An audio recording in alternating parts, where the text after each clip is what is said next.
Добрый день. В эфире курс «Эпоха посткоронавируса». Со мной в студии. Hello, and thanks for joining us. With us, Dr. Michael Lightman. Hello. Hello, everyone. Жизнь и смерть. Today we'd like to talk about life and death. And the first question is, biology is the study of life. And this science has no idea where did life come from, life on Earth. Do you know where did life come from? Yeah. What is life? Life, if it is not the form of what we call the biological kind of life that we're familiar with, then it's a form of a special form of conscious existence. Where did it come from? It appeared from the desire that was created first, the power of desire, and then this power of desire developed to such an extent that it started feeling itself as existing, as developing, some dying in its different metamorphoses. So life appeared out of the desire. In nature, there's some kind of desire. Yeah, the desire is first here. Meaning there is some kind of a force that created this desire for... Okay. Then where did the death come from? Because this is how a desire that can't realize itself feel. This is how it feels itself, that the desire itself disappears. Is it possible to say that a desire that feels itself fulfilled feels life, and an unfulfilled desire can't fulfill itself, can't realize itself, feels itself as dying, as fading away? And how is all of this related to our biological life? This is how it relates. And the science of Kabbalah, it's explained as a desire and the force that fulfills this desire. The force is called the light that created the desire and fulfills it, and the desire changes constantly under the influence of the light. But the light comes first, and the desire is secondary. But there are no secrets. We can learn all these things. Absolutely. Death exists in order for a person to think about the meaning of life. Well, in our world, actually, yes. Were there no death, then there would have been some other kinds of forms to continue our life, and a person would have felt completely differently. Death defines our entire existence, our worldview. What can you say about clinical death? Those processes that a person experiences, are they an illusion or not? And why do many people see the same picture, like the tunnel? And it's because we exist in the same biological body, animate body. We have similar animate bodies. And therefore, the same processes that occur in us, when are different in a certain way that our biological systems work, give these kinds of appearances. Is it an illusion? Of course, partially it's an illusion, because the desire itself, it can't die. What dies off, dies out, is only its appearance, its external form called the body. Is it like water that changes form? It could be gas, it could be ice. The same way with man, he changes his state of existence. The thing is that it is all expressed in relation to man. Actually, nothing happens here. It's just that in relation to people, this desire goes through such forms of its existence that it seems to us that here he's alive, here he dies, here he's born, here's something else. So it's only our perception. Yeah. Okay, this separate subject. Why do we all relate to death so painfully? Because it's a final state after which we can't. There's nothing. What exists after this state? Nothing. Something goes somewhere, disappears. There was a person, moved around, talked, responded. I talked to him. We had a relationship. Suddenly, instead of him, there is some kind of dead biological body left. And that's it? No man? So here there's the disappearance of two parameters.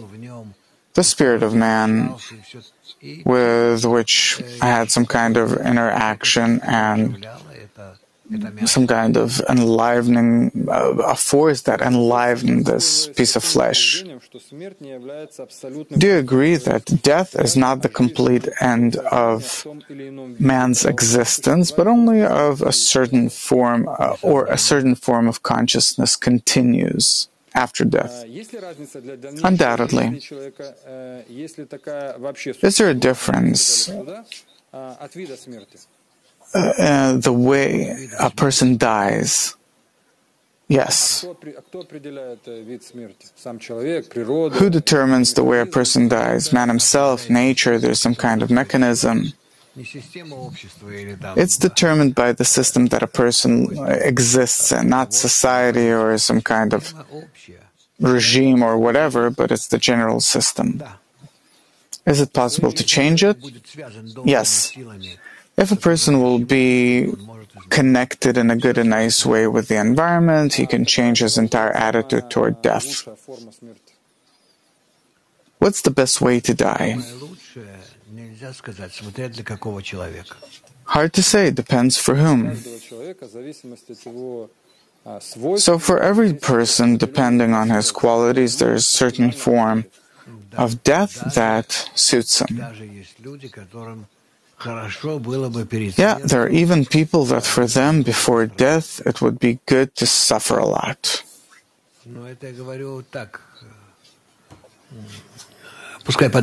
But this I'm saying kind of off the record. Think about it. Well, all of these shows are in order for us to later sit, talk about this, discuss it, think about it. Because the idea is to give basic principles, and the process after that should take place, should happen in groups, and they should discuss these things, realize them. Were a person to know the precise date of his death, would he live his life in a better way? Depends who. They say that Wolf Messing, he knew when is he going to die, at what time exactly. And he related to this very peacefully. Other people are afraid of this. And there are people that believe so much that there is something after it that they're not afraid of death. It's even a preferable thing. Should a person prepare himself every day for death? And if so, what should he do? No, a person should prepare himself for life after death, to continue his existence in the right way and in the right direction.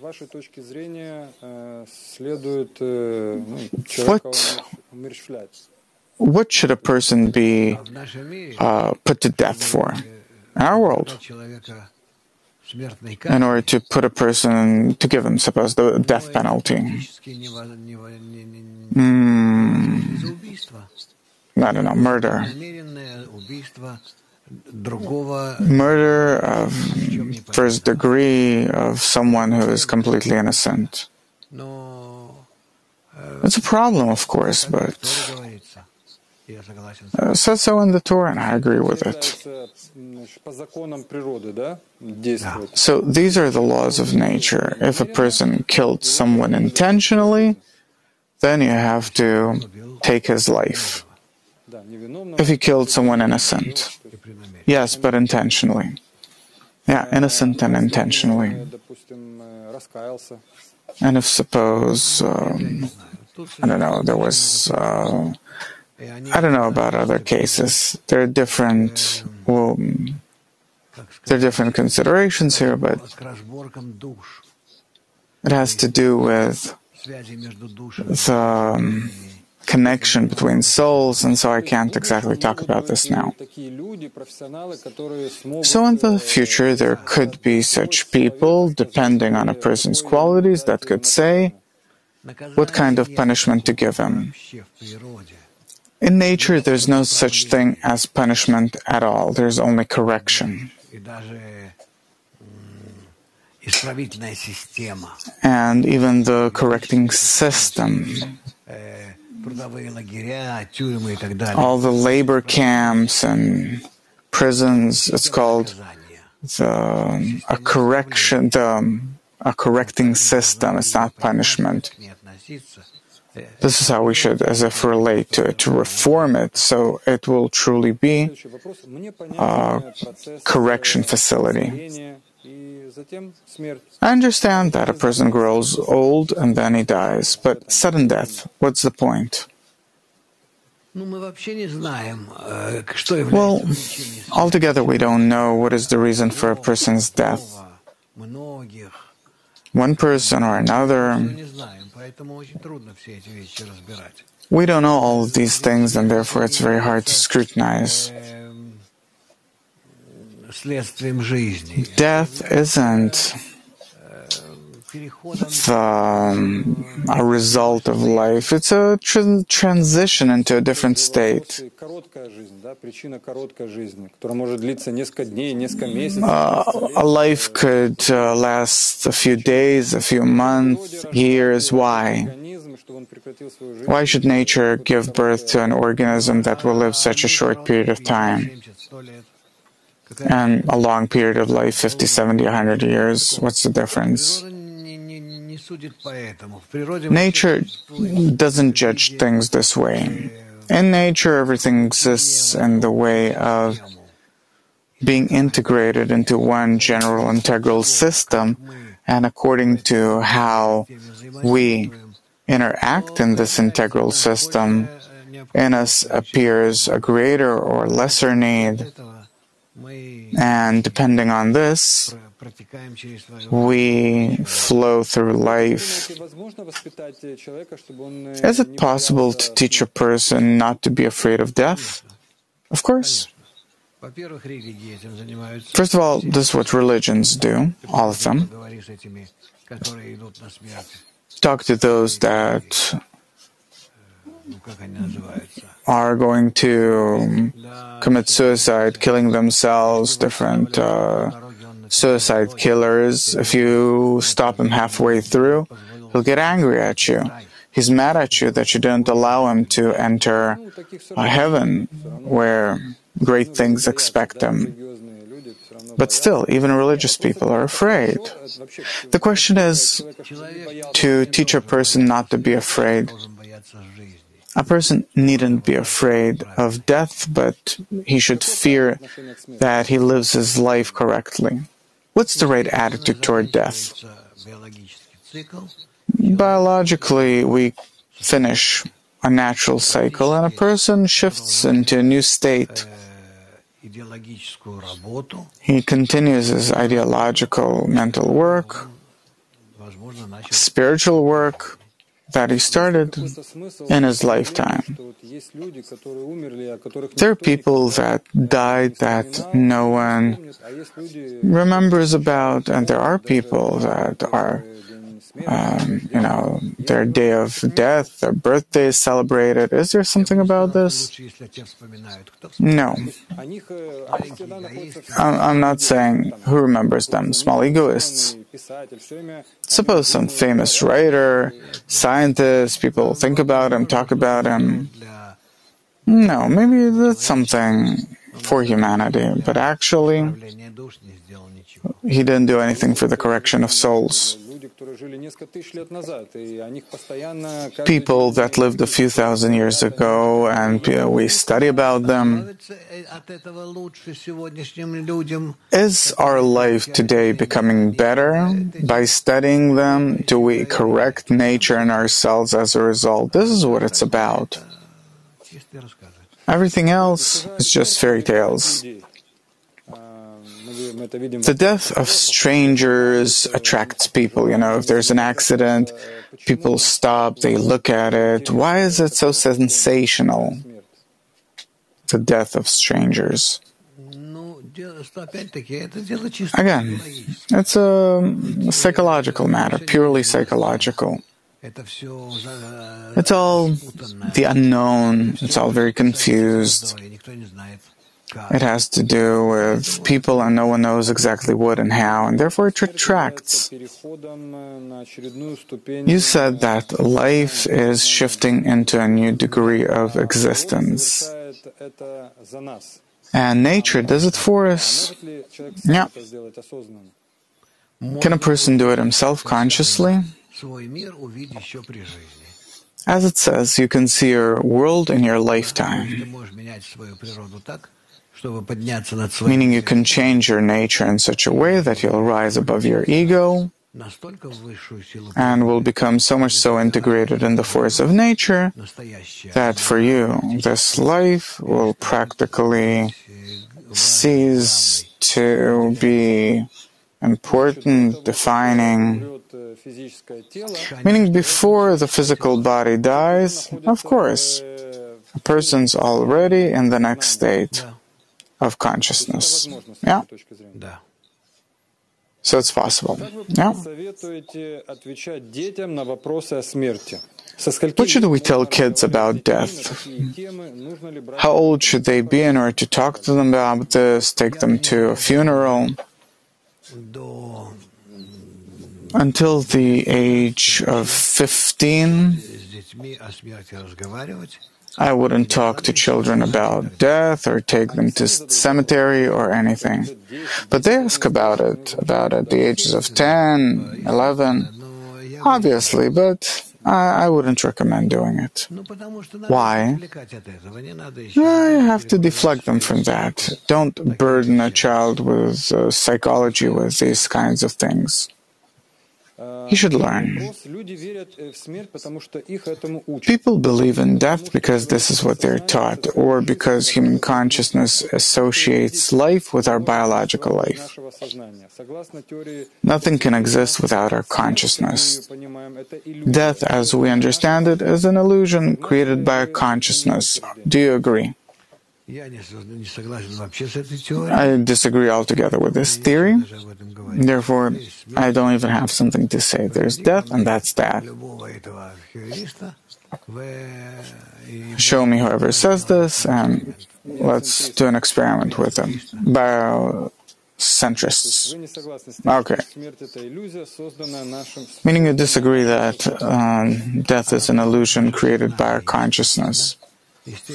It happens in our consciousness, of course, and to some extent it's an illusion, but the fact, but what this theory says about this later is complete nonsense. Would you invest in a vaccine against death? No. I don't think that it's necessary. I think that, to the contrary, death is something good. What's good about this life? A person, he goes through a certain stage in his development. He can correct it. He can correct his soul under certain conditions, and that's it. I think that what nature or the Creator are doing with us, which is one and the same, by the way, it's complete good, and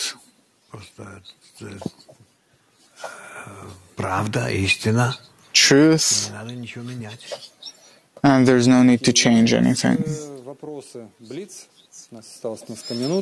Blitz questions, 10 short questions.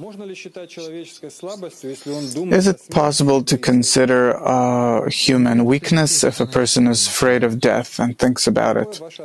No, it's natural. What do you think about suicide? Negative. I think about it negatively, but I understand people that sometimes do it. Do you think that medicine in the future will be able to prevent death? No, never. The ideal death, the way you see it, what is it? I don't know how to answer this, but when a person corrects himself even until the last moment, not following the laws of nature, is it a tragic death? That's too simple, too simplistic. Is there life after the death of the physical body? Of course. I don't know if to call it life, but suppose, a kind of existence in a new form. Do you think that life came from outer space? No? I don't think that there is life in outer space. Can a person live for a few hundreds of years in his biological body? Yeah, that's possible. But what for? From your point of view, is incarnation possible?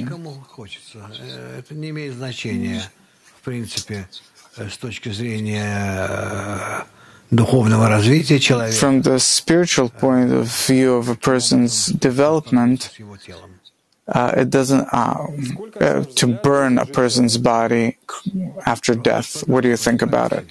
Doesn't matter. A person needs to correct himself. That's it.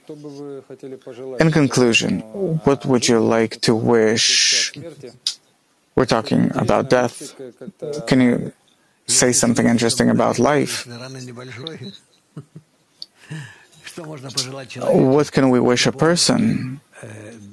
To think about how happy he is for now getting the opportunity to find out that there is such a wisdom that talks about his meaning, purpose in life, that talks about life and death in such a way where he can rise above all of this, attain everything, and draw the most correct conclusions out of it and to come to a complete result. Is it correct to sit and talk about these kinds of topics? Undoubtedly, and with younger people too. Thank you very much. Until next time.